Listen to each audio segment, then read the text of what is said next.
Thousands of midwives have marched across the country today to demand better pay and working conditions. 10 events were held from Auckland down to Otago. Hundreds of those midwives presented a 13,000 signature petition and hundreds of letters to the Health Minister David Clark on the steps of Parliament.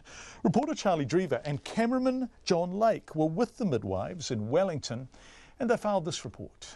There were costumes, cake, balloons and even dancing at today's march on a sunny Wellington day. Some might think it was a birthday party, but the hundreds of protesters, which included midwives, students, mothers, tamariki and whānau, had a much more serious message. Happy midwives! Happy mothers! Happy whānau! Happy mothers! Charlie Ferris organised a campaign called Dear David, where hundreds of midwives wrote letters to Minister David Clark calling for change. She says the working conditions and pay are tough. The average hourly wage at the moment for a rural midwife like myself is $7.23 an hour after business expenses, and for a midwife in a city like Wellington, it's about $12.40. The workload is easily 40 hours a week.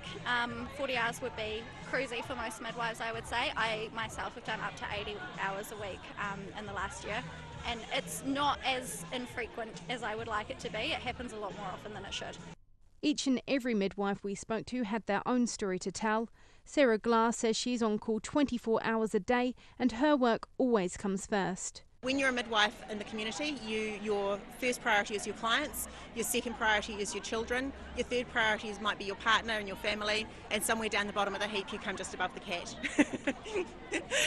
Her dedication to the job was apparent when she had to give an emergency tracheostomy to her choking husband. The first phone call we made was to the ambulance. The second phone call we made was trying to find someone to cover all my clients at 9 o'clock on a Friday night.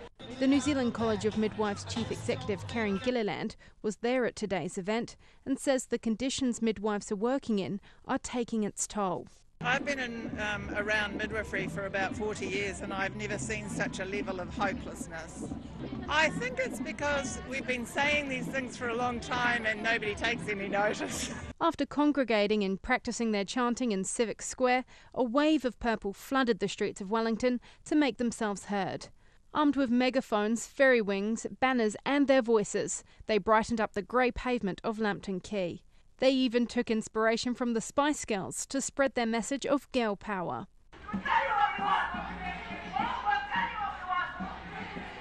How many hours roughly can you work a week? Oh, that's so hard to calculate. Sometimes I'm doing 12 hours with a woman, I have no break. Sometimes I go down to go to the toilet, have something to eat, come straight back to the room, there's no break. Sometimes a truck driver has to have a break. Our women are worth better than this and we are worth better than this. As the purple rained onto the lawn outside Parliament, they were met with the Minister of Health, David Clark, and the Minister for Women, Julianne Genter.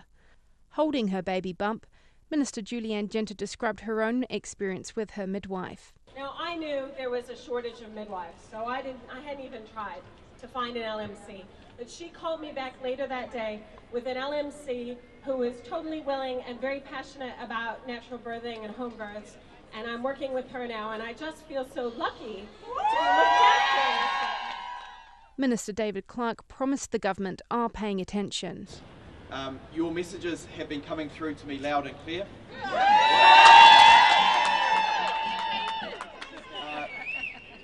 I don't know when I last had so much personal correspondence. However, when asked if midwives will get a fair pay for their work in this year's budget, he was keeping mum.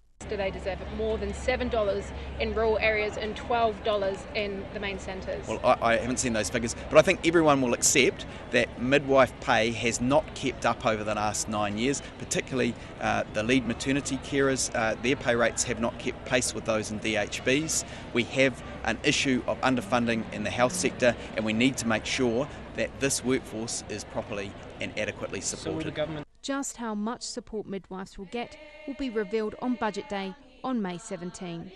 For Checkpoint, I'm Charlie Drever.